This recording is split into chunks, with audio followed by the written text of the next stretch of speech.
My name is David Thompson, and I'm the Governor here at Her Majesty's Prison Frankland in Durham, which is the largest high security prison in the prison estate.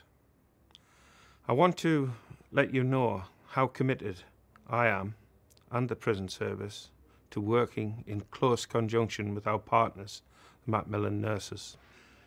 We're looking to develop high standards of care for those that require end-of-life care, and we ensure that this care is one of dignity and respect to all concerned.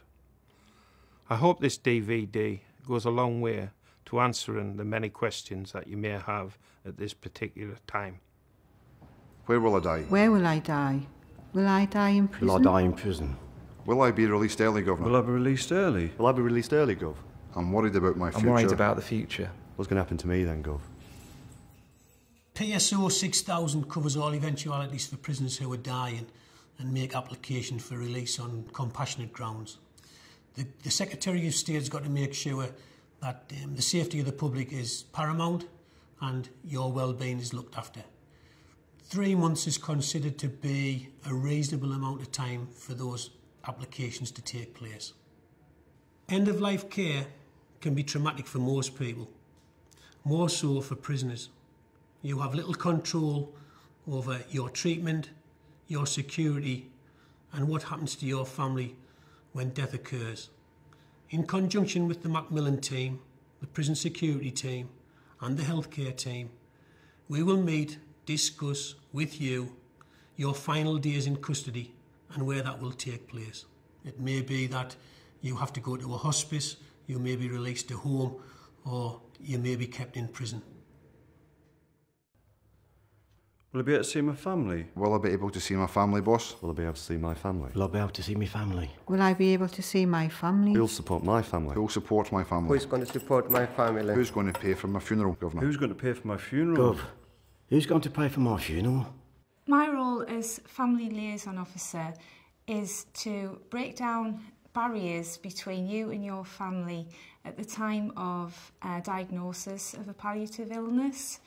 Additional visits from your family are obviously going to be a priority. I would make sure those visits took place. The prison can offer reimbursement to your family for travel costs and accommodation if necessary. Following the final stages of your illness and at your time of death, again, you would probably wish your family to be present. This is something that we would do our best to arrange for you where at all possible. Following your death, I would continue to liaise with your family and reassure them about any funeral arrangements or other arrangements that they have concerns about. The prison can assist both financially and practically with those arrangements. Another concern you and your family may have is the management of your property following your death. It's my role to ensure the smooth handover of your property to your family, so they should have no concerns with regards to that. In summary, my role as Family Liaison Officer is to ensure there are no communication barriers from diagnosis of your palliative illness to the time of and following your death. Where will I die? Will I die in prison? Will I die on the wing? Will I die in prison, boss? Will I die in the wing, Gov? Will I die in prison? Will I be left in pain, boss? Will I be left in pain? Will I be left in pain? What's going to happen to me? You asked me whether you might be able to die on the wing. Well, probably not. Probably what will happen is that as you get more poorly, you will need more care. And to give you that care, we need nursing staff who can provide that for you. So we would probably need to move you onto the healthcare unit. And that's because we could then give you the nursing care that you would need. We could keep a close eye on you. We could make sure that you're comfortable. We could make sure that you get the medicines and the treatment that you need when you need it, and that there's no delay at all. And that's something we would guarantee for any dying patient. We would want to get them the care in a timely way. And the way we would do that is that with the Macmillan team and working with the healthcare team, we would talk to you as you got more poorly about what your wishes for your care were. And we would talk about the necessity to be moved when it was your time, when you needed extra nursing care, onto the healthcare wing. And so I think the answer is you probably would not die on the wing. We would never do anything to you without discussing it with you first. So if, for instance, you had a cancer, and if, for instance, that cancer had spread to the bones, I know that the best treatment to treat the pain for that sort of a problem is to have radiotherapy. I would talk to you about that. I would say what tests you would need, who you would need to see, and how we would organise that. It would then be up to you whether or not you decided that that was a treatment that you would want to have. So you would have as much say as any other patient that I look after in any other situation. Some of the arrangements that we make are more difficult when you're in prison, but we work very closely with the security staff. So we make sure that everybody is safe, that security is guaranteed, and that your treatment that you elect to have is able to be given to you at the right time and in the right way. Boss, what kind of care will I get? What kind of care will I get? Who's going to look after me? Who'll look after me, Gov? Who'll look after me? Is there someone I can talk to? Is there someone I can talk to? When you're diagnosed with a palliative care condition, you would get equivalent care to what you would get on the outside.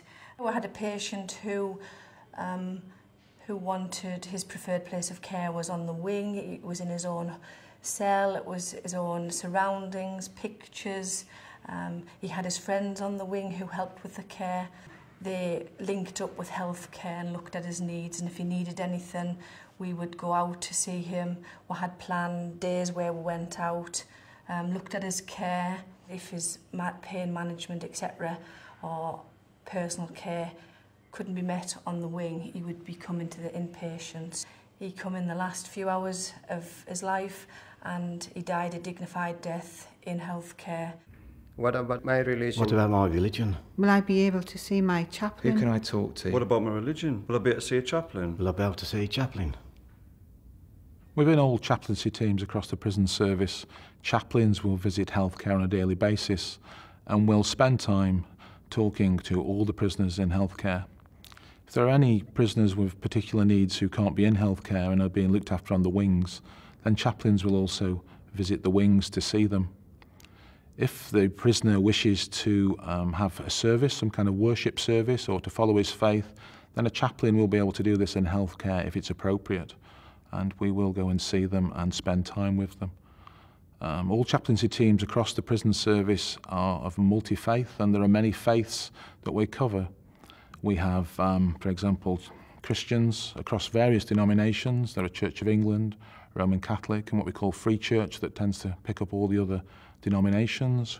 We've got Muslims, we've got Buddhist chaplains, we've got Sikh chaplains, we've got Hindu chaplains, we've got the rabbi who comes in to look after the people of the Jewish faith, and we also have pagan chaplains, which many people are surprised about, but many prisoners now are following pagan pathways. And we also have spiritualist chaplains who come in. And there are many other faiths that we also have chaplains who may come in, and we can find people from the outside community who will come in if there's a particular need for a particular prisoner of a certain faith. And so we will make sure that we spend time with people who are in need. And at chaplaincy, we have the time to do that, and that's what we will do. But I'm worried about the future. I'm worried about the future. Boss, what's going to happen to me? We work in partnership with everyone that you've seen in the film, including services outside of the prison, to ensure that the care you get is as good as possible regardless of your location or situation. You can be referred to the Macmillan team and specialist palliative care services from diagnosis or at any other point during your illness. So that means you may see a Macmillan nurse while you're in hospital, or back in the prison community on the wing or in prison healthcare. We also provide emotional support and information to you and your family about your condition, treatment or side effects of treatment. We can also have discussions about your end-of-life care and any plans you may need to put into place for the future. Is there someone I can talk to? Who can talk to? Where do I get information from? Where do I get information from? Where do I get information from? And Gov, who can I talk to? If you have any concerns or require further information about this DVD, please contact your personal officer or healthcare staff.